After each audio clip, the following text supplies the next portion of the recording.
Estás escuchando Adipados, el podcast donde profesionales y expertos conversan sobre psicología y salud mental de forma simple, útil y con sentido.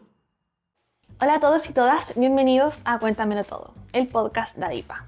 Hoy vamos a conversar sobre un tema súper interesante para muchos psicólogos y psicólogas y es la terapia cognitivo-conductual, uno de los enfoques más utilizados en la actualidad. ¿Qué es? ¿En qué se diferencia con otro tipo de terapia? ¿Por qué es tan eficaz? Todo eso y más lo conversamos con José Luis Rossi. José Luis, ¿cómo estás? Bienvenido. Muchas gracias por la invitación. Para empezar, presentarme un poco. Para conocernos un poco. Eso, sí. José Luis Rossi, me dedico yo a la docencia, a la academia, pero también me dedico al ejercicio de la práctica psicoterapéutica. ¿Ya? Ambas cosas prácticamente hace 20 años. Harto. Claro. Mucha experiencia. Sí.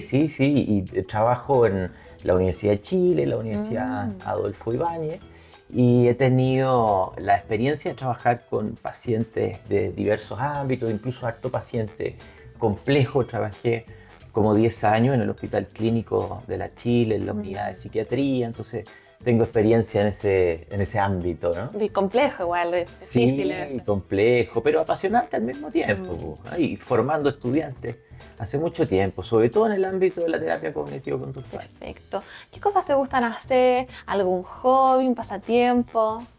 Sí, la verdad, descansar con la familia, salir, paseos, trekking, música y algo de deporte.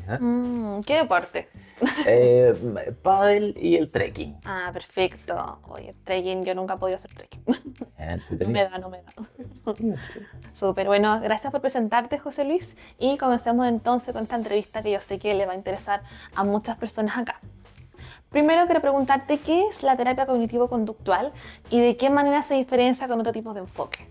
Okay. Bueno, la terapia cognitivo-conductual es un sistema psicoterapéutico relativamente antiguo, o sea, que tiene ya 100 años de existencia por lo menos en sus primeros fundamentos, que parte como terapia conductual y después, hace más o menos 50, 60 años, se transforma en terapia cognitivo-conductual. Y es una terapia que se propone inicialmente abordar los problemas de salud mental en el presente más que en el pasado, y parte de la premisa de que nuestro sufrimiento deriva de la manera en la cual interpretamos el mundo, ¿no? También de la premisa que vamos desplegando aprendizajes desadaptativos, tenemos repertorios conductuales que nos hacen sufrir, ya sea porque están en exceso o en déficit. Y esta terapia busca, con un método de manera sistemática, modificar la manera de interpretar las cosas, modificar los repertorios conductuales y también hacer cambios a nivel de la regulación emocional. Es un sistema de psicoterapia que cuenta con harta investigación, tanto en sus fundamentos teóricos, pero también en términos de resultados, en los dos niveles. Súper. ¿Tú dirías que es una de las terapias más eficaces en la actualidad? Exactamente, es una de las terapias más eficaces. Ahora yo diría las terapias cognitivo-conductuales, ¿no? Porque hay distintos submodelos. Cada uno de ellos tiende a ser más eficaces en ciertos espectros de trastornos, ¿no? Entonces hay distintas formas, ¿no? Terapias conductuales, cognitivas, terapias de segunda generación, de tercera generación, y en su conjunto, si tomamos eso como terapias cognitivo-conductuales, son las que objetivamente cuentan con más evidencia de efectividad y eficacia. No quiere decir que las otras sean menos efectivas y eficaces, sino que están más avaladas por datos, o históricamente tenemos más recopilación de datos desde hace muchos años. Perfecto. Hay gente que dice que este tipo de terapias son muy estructuradas, son como más rígidas. ¿Qué le dirías tú a esas personas que piensan así? Mira, yo creo que todo mito parte de la realidad, ¿no? O sea, hace 30, 40 años quizás era un poco así, ¿no? Porque hubo un boom en los años 70, 80 de las terapias manualizadas, con el objetivo de investigar en psicoterapia. Sin embargo, eso se ha ido modificando y ya hace mucho tiempo la terapia cognitivo-conductual considera significativamente las preferencias del paciente al momento de hacer terapia, tanto en los temas que se van a abordar, en la definición de objetivos y en la construcción de la agenda de terapia sesión a sesión. O sea, sesión a sesión vamos junto al paciente definiendo los temas relevantes. Al mismo tiempo hay algo que se llama la formulación clínica, que se define en conjunto los mecanismos de mantención y de origen del problema con el paciente. Y por lo tanto el paciente tiene voz y voto permanentemente en términos de los objetivos, de la manera de ver el problema y también del abordaje técnico. Le vamos ofreciendo posibilidades de técnicas, pero hay algunas técnicas que no se adecúan a los pacientes. Claro. Y eso también lo conversamos con las personas, ¿no? Entonces, tiene una estructura, sí, pero esa estructura es muy flexible en la actualidad. Entonces, pensarla como una terapia estructurada, en mi opinión, es un error. Perfecto. Bueno, José Luis, yéndonos a otro tema que está muy en boga hoy en día, que es la ansiedad. Se dice que la terapia cognitivo-conductual es bastante útil, bastante eficaz para intervenir en ansiedad. Y preguntarte cómo funciona esto en adultos y por qué dirías tú que es efectiva para tratar este tipo de trastornos. Bueno, es efectiva porque es el segundo gran foco después de los trastornos del ánimo. O sea, la terapia parte como una terapia para los trastornos depresivos y después se amplía hacia el espectro de los trastornos ansiosos. Dentro de los abordajes técnicos, una de las principales herramientas terapéuticas van a ser las técnicas de exposición. Y las técnicas de exposición ya tienen más de 100 años de antigüedad en distintos formatos, ¿no? Exposición en vivo, exposición virtual, exposición con prevención de respuesta, exposición interoceptiva, para ir enfrentando distintos temores de los pacientes, tanto en el ámbito clínico como en el ámbito subclínico, ¿no? Entonces, esa es una primera gran caja de herramientas que tiene la terapia cognitivo-conductual. Y lo segundo, que tiene un abordaje basado también en la regulación emocional, que es muy necesario, ¿no? Con estrategias de control de la respiración, de manejo de la hiperventilación y también actualmente estrategias basadas en la meditación y el mindfulness. Entonces tiene un repertorio amplio de técnicas que permiten enfrentar los temores. Aquí hay una regla que tiende a cumplirse y es que mucho podemos hablar de las causas de nuestros miedos, podemos llegar a teorías maravillosas en torno a por qué le tenemos miedo a algo, pero si finalmente no enfrentamos los miedos, no los vamos a vencer. ¿Tú crees que esa es como el principal punto, ¿no? Para enfrentar la ansiedad es como enfrentar los miedos que hay detrás? Enfrentar los miedos que hay detrás, ya sean miedos externos o miedos a los propios pensamientos, en el caso de personas, por ejemplo, con crisis de pánico, personas con trastornos obsesivos compulsivos. Este enfrentamiento es prudente, es progresivo, es en base a los ritmos del paciente, pero yo diría que esa es una de las claves fundamentales desde el punto de vista técnico, además del resto de las estrategias cognitivas, por supuesto. ¿Ahí nos podrías como detallar un poco más cómo se realiza esta exposición progresiva? Quizás a través primero de una conversación con el paciente, luego quizás a través de algunas tareas a la casa para el paciente. ¿Cómo se realiza esto? Claro, primero se definen los estímulos ansiógenos del paciente, ¿no? Por ejemplo, imagínate a alguien que tiene una fobia, ¿no? Que tiene una fobia a los animales, a las arañas, a los ratones, ¿no? Entonces tú vas definiendo el foco fóbico, ¿no? Y después de eso vas construyendo junto al paciente una jerarquía de situaciones que gatillan esa ansiedad. Desde estímulos sencillos, por ejemplo, que tú puedas ver una foto de una araña, que puedas ver un video de una araña, que puedas acercarte a una simulación de araña, un peluche así de araña, ¿viste? Te dio y yo le tengo fobia, no llego a esa parte todavía. Elegí mal el ejemplo, vamos a tener que hacer terapia.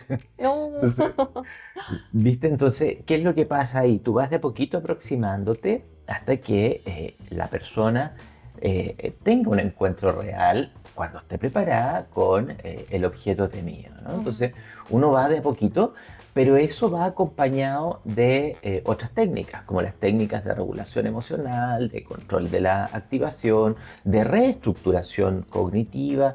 Es muy importante que la persona conozca el método, que se lo expliquemos de manera detallada y que también esté entrenada en reestructuración cognitiva previamente, ¿no? Si bien hay autores que plantean que se puede hacer exposición de inmediato, ¿no?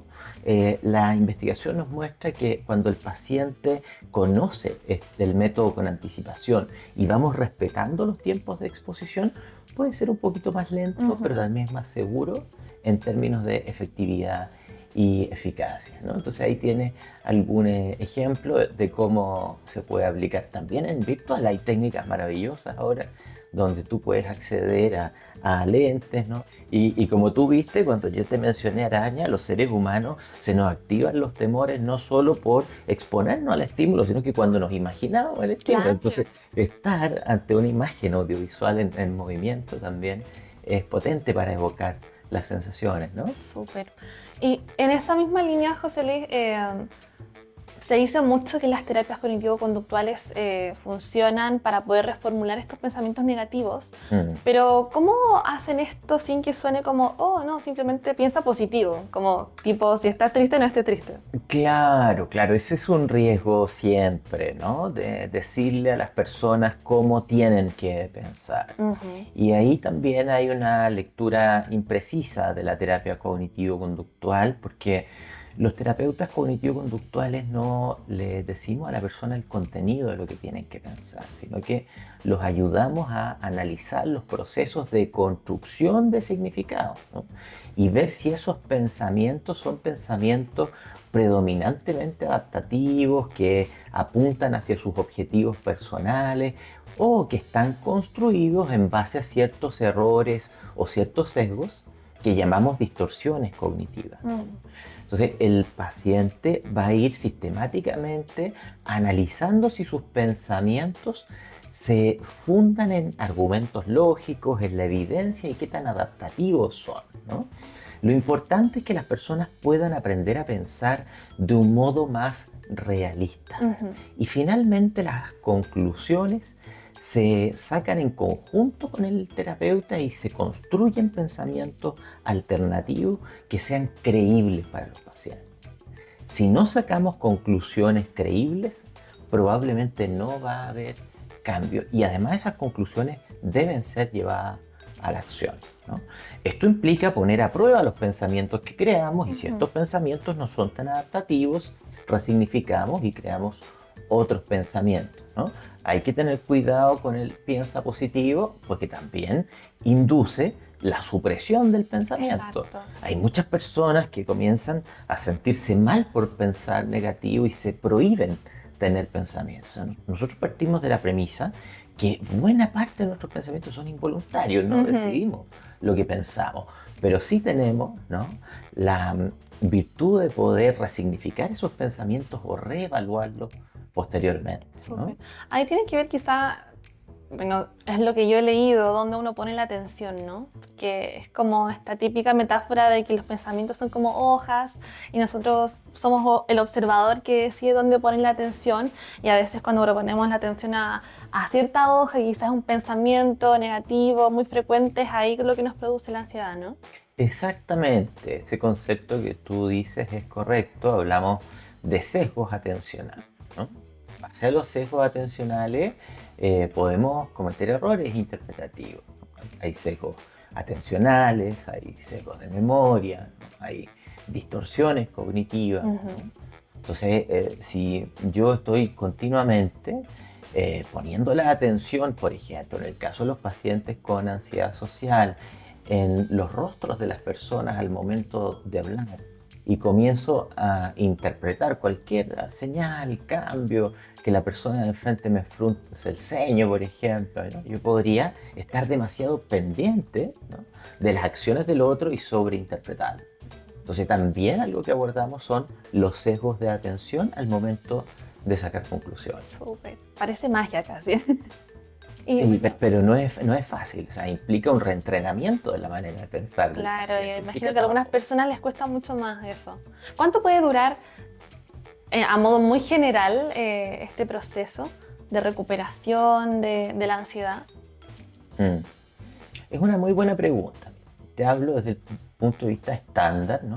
La mayoría de los pacientes se van a beneficiar de terapias breves que oscilan entre 8 a 24 sesiones, ¿no? En función del problema.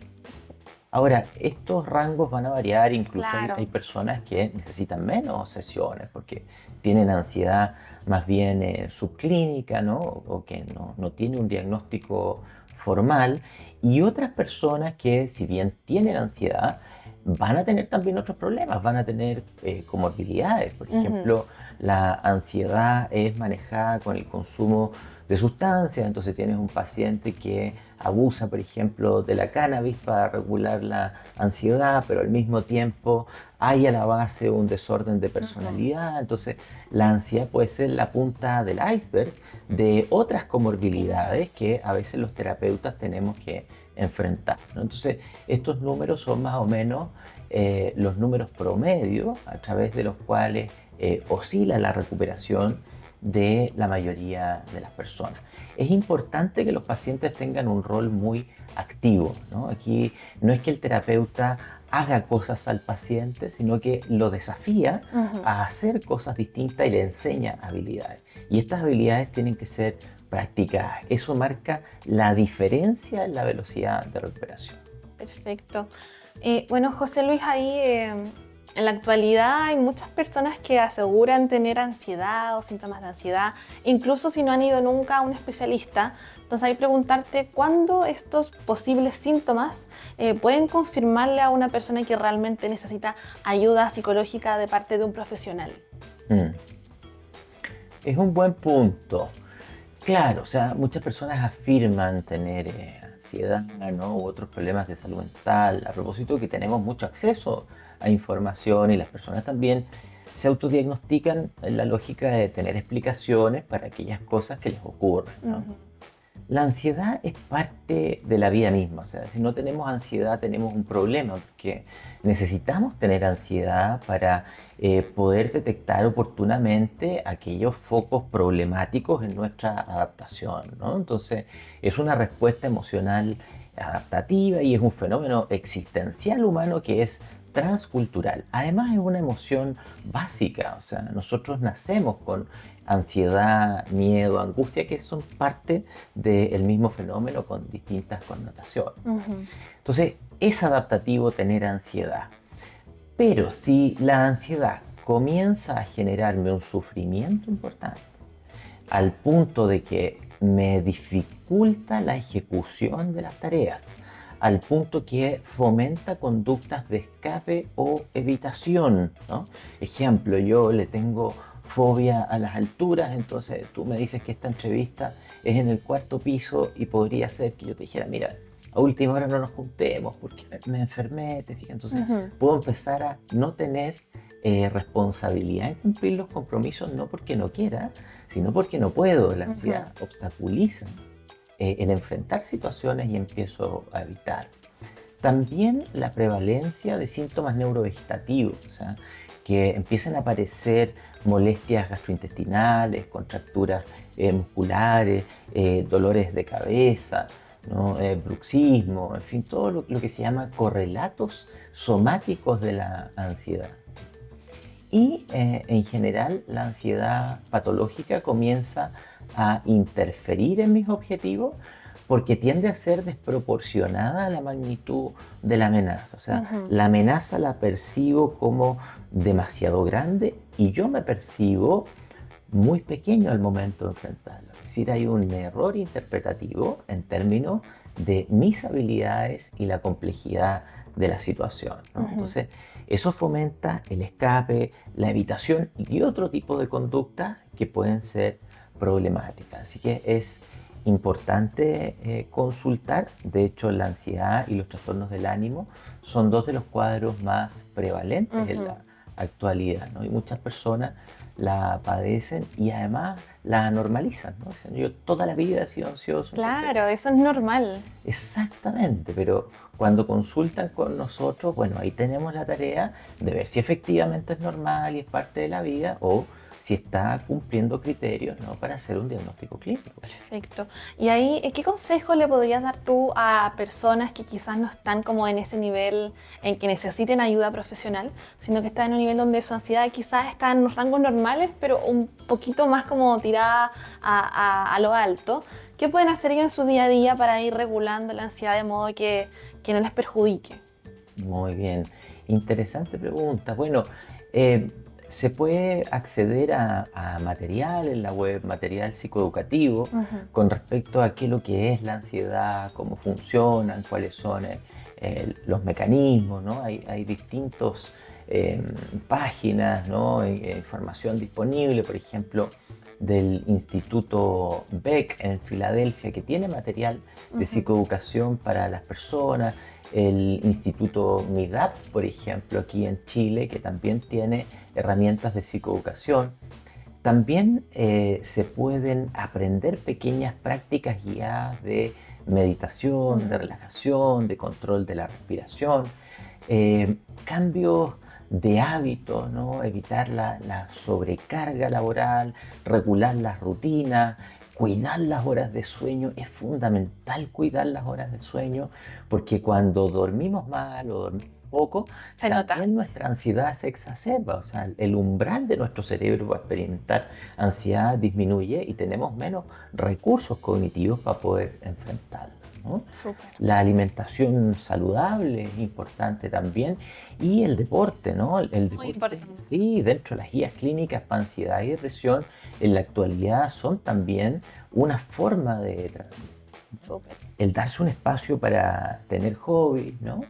También es una estrategia bien importante. Y en caso de con este tipo de medidas no poder regularlo, bueno, consultar a profesionales de salud mental, incluso si no hay recursos para acceder a la salud mental, se puede consultar a un médico general en inicio Ujú.